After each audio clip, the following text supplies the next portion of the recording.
Hi students, in the last video we discussed about important factors for planning a consignment. In this video we will learn various types of vehicles used in first, middle and last mile and pre-inspection of a vehicle. Let us start with the types of vehicles.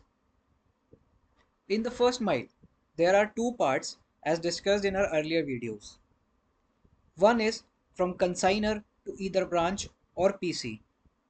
The movement from consignor to either branch or PC requires a small vehicle because the material comes from either one consignor or few consignors, and hence the weight of material is generally below 1.5 tons or 1500 kgs. Hence, vehicles like Tata Ace and Bolero pickup are used. Second case is when material moves from branch to PC. For movement from branch to PC, since the load is aggregated for many consignors together, bigger vehicles of 6 ton or 10 ton are required.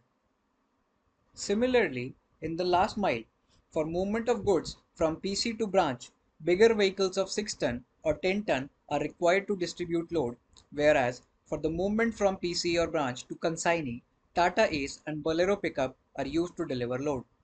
For the movement of material between origin PC and destination PC, bigger trucks of capacity of 18 ton or more are used because material is aggregated for longer routes.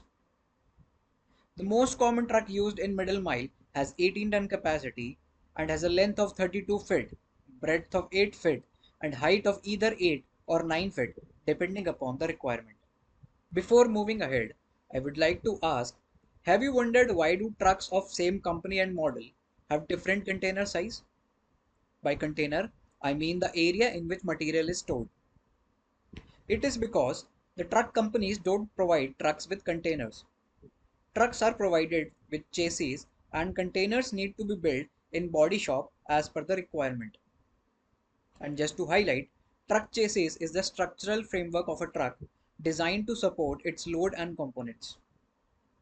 Now let us try to understand how do we do truck inspection.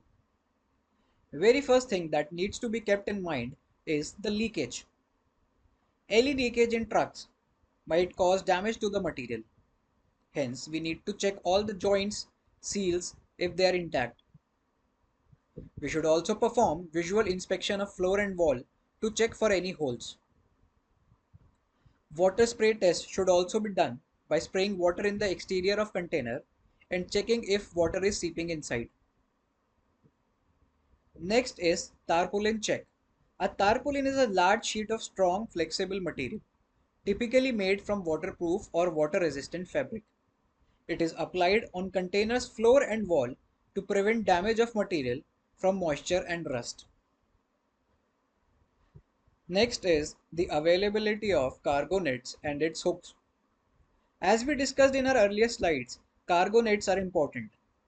It is because when you open the container gate for unloading, the material might fall down, causing damage to material and injury to human. We also need to make sure that cargo net is not torn. Along with this, hooks should be present with cargo net so that it can be tied up with the container. Make sure that cargo net is firmly tied to its hook. What were the key takeaways of this video? We learned the types of vehicles used in first, middle and last mile. We understood how to inspect a vehicle. In the next video, we will discuss the details of last mile. Thank you.